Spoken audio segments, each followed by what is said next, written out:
Are you like me and want to upgrade your factory radio, but you start to look into it, and I want to add, say, a Sony, a Pioneer, a Kenwood, and then all of a sudden everyone's talking dash kits, interface kits, wiring harnesses, steering wheel controls, and you start to go, oh, my stock radio's good enough. No. What I found, a radio from a company called Vinland that put a 9-inch radio in my dash and included all of the steering remote controls, the interfaces, everything, and even talks to my car directly to give you more information on tire pressure, RPM, everything.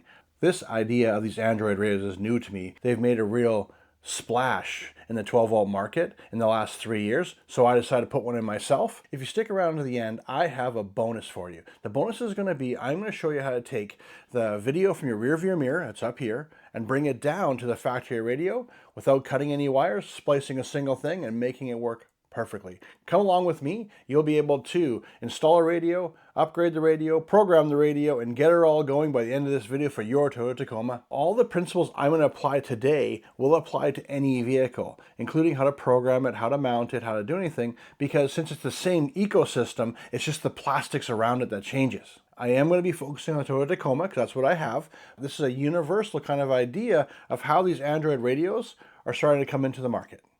I want to give you an example of this is my exact radio from my Toyota Tacoma right now, and this is what the final product is going to be. I want to give you a preview of what you're going to see throughout this video. We're going to do a quick unboxing of this unit, and as you can see right off the bat, it does all your favorite applications built into this unit. And I got to point out this orange piece of paper. It is very, very important. You program the unit before you try and do anything else.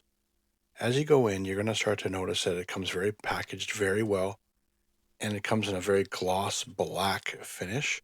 After I unpackage it, you start to see the back, and it exposes all the inputs and outputs and all of the enhancements and extra features this radio offers. Inside the box, you find the included Toyota harness and the included Maestro harness. What I want to show you right now is I'm going to lay out all the parts that Vinland has added into the box at no extra charge to make sure this plugs into your OEM radio. This might seem trivial, but it shows how to make it true plug and play. You have to include all of these features. There's a SIM card adapter if you want to run full Wi-Fi in your car. It goes on to USB extensions, even includes a GPS antenna and a full Wi-Fi antenna in the box. I showed you this came with the Maestro RR, and what this does is make it so it talks directly to your car, as I alluded to about tire pressure, RPM, also steering wheel remote controls. But the one big thing I want to add to this is $189 from Crutchfield, and I'm going to show you a picture right here. This is included at no charge in the box from the Vinland radio. This is significant savings of close to $200 by having this radio. When you take it now from $750 suggested retail, and you break it down that it includes the module, it talks to the car, and make sure you can retain all your factory features, it seems like a great deal. You knock it down from $749, now add say roughly $200, now I'm at $549 for this radio, and it integrates perfectly into your car, and as you can see, it includes all the harnessing you need to program it and plug it directly in. For those of you who are keeping track on the price right now, that brings everything down to $559.01. It's a pretty good deal. Now, keep in mind that it also included this Toyota harness from Maestro as well, which has a $79 value, bringing this down to $479.02. Keep in mind there are a lot of harnesses in this box, and you'll only be using certain ones for your installation. So I just wanted to show you with the factory radio. Now, there's one thing I do want to show is that when you're in here, you'll see a key flashing. This has the indications for the airbag. So do not have this disconnected and turn your ignition on. As I was saying, you get in here.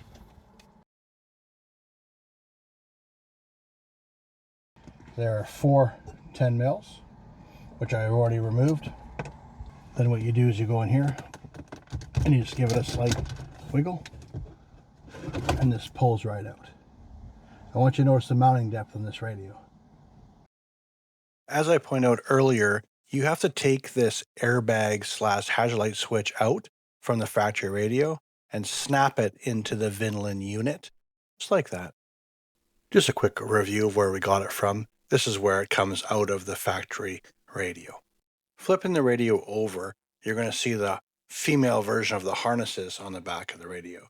This is where you start to have a look of what harnessing you are going to need from the Toyota harness kit that comes with the Vinland radio.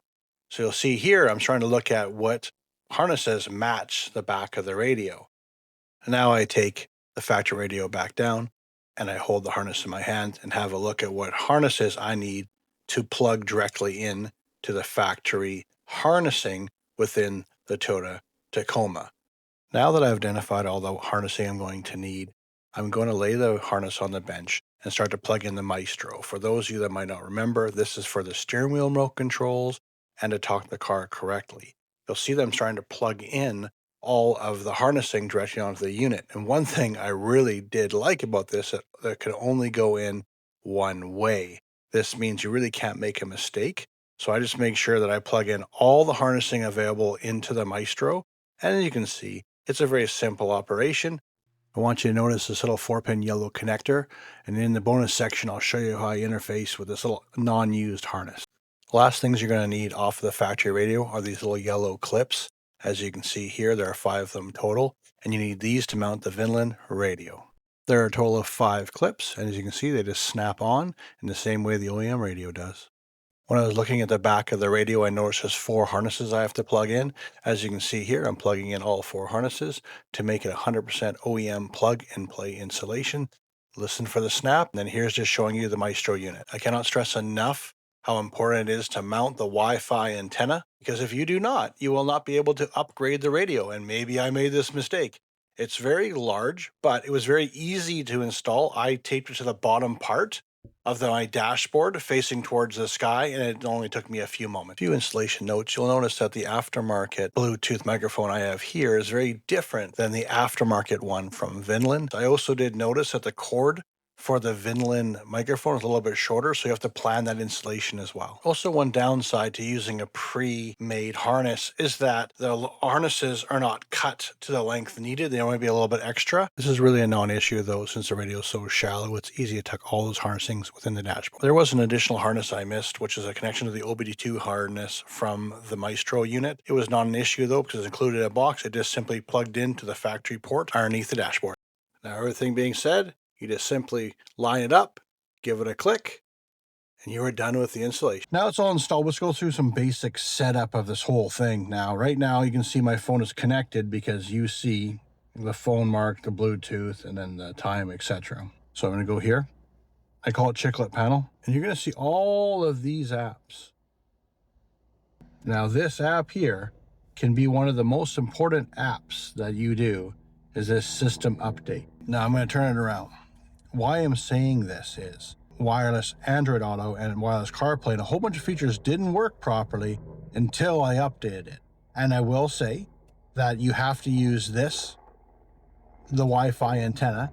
You have to have this connected. It's no choice. So secondly, it can take up to 20 minutes. With the car, you have to be able to have it so you can either leave the car ignition on or you can have the car running for 20 minutes. As you can see here, it goes through, and here's your setting. Now, you can go through all these features individually. So I'm gonna go to settings.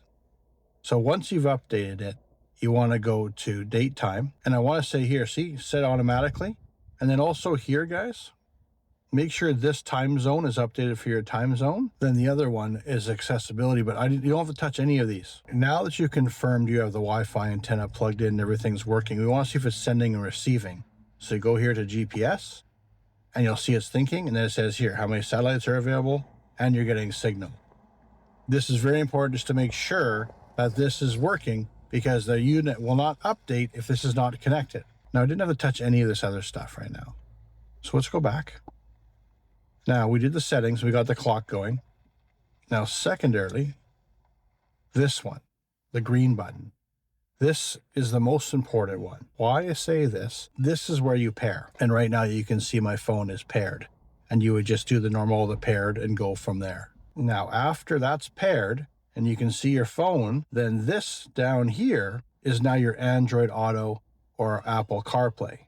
So in my case today, I'm doing Android Auto, and it takes a few moments. So I said, once again, you are in Android Auto. And then now you have your Spotify, for example. So I'll just hit Spotify. And it goes through and it's all connected. Now, the one thing I wanted to show with Spotify is you'll notice there is no volume button now. Now, keep in mind, it's because using Android Auto, so it's kind of mimicking your phone. But in my case, and probably your case, see here, you see it moving down, up and down here. I'm using the steering wheel remote control. So just keep that in mind, because if I hop out and then I'm going to exit out of, and then you can see, guys, here's my Audible, there's my messages, Spotify, like this is everything, WhatsApp. You can see everything in Android Auto. It's pretty self-explanatory. So I exit out. So once again, I can go chiclets, and this is kind of your home screen. This is kind of the difference, or the tough one, because here's my Spotify, and then I have the weather. Now to move these widgets, so the Play Store, for example, you hold the play down and see it says remove, and I slide it up. Now when I go here, I can say, let's say I want the assist one. See, and then now I can drop it back. That is the one thing about this radio, is that it is fully customizable. It's insane, actually. Like here's the HDMI if I wanted to run some kind of player into it, or I want to go off a phone. Here's YouTube. I hop out, Google Chrome. This is how I access the SIM card. Maps, Google, Files, Netflix. You have the whole world. These really are for the person who wants to do everything. My car, or the Tacoma, is an analog car. There really is not anything special in this thing. But what happened was, going here, the gauges do work. Here, I'll give it a start.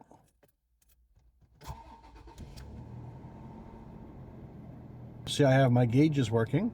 And what's also is vehicle info.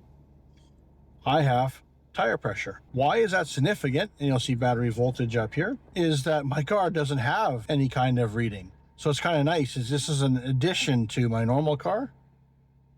I can go here and I can do a whole bunch of other things, check engines and everything and check it all. I thought it was just kind of an interesting, fun little add-on. From here as well, this, you might say what this is. I can't play certain music because of copyright issues with YouTube, for example, or Spotify. If I play AC/DC, that I'm going to get picked up for the YouTube, so I can't play it. But see here, what this does is it changes my EQ settings. See right here, soft, classical, and I can fully adjust all the EQs.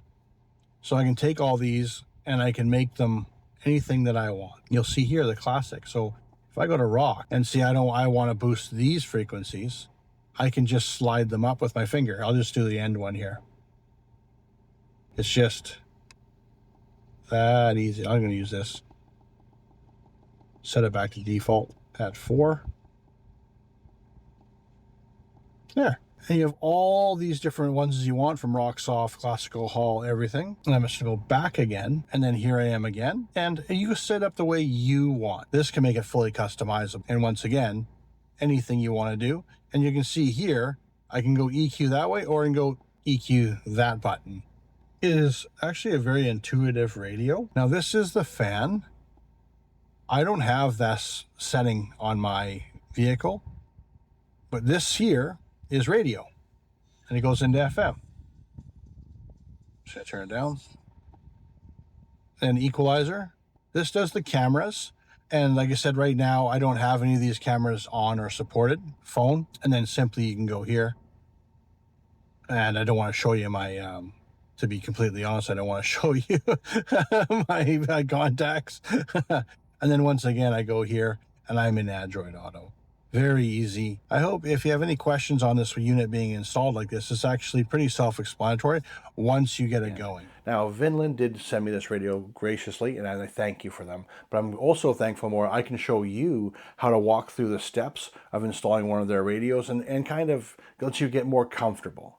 I would love to hear down below of how you enjoyed it or didn't enjoy it, or hey, is it an upgrade for you? And also, this is my wife's truck.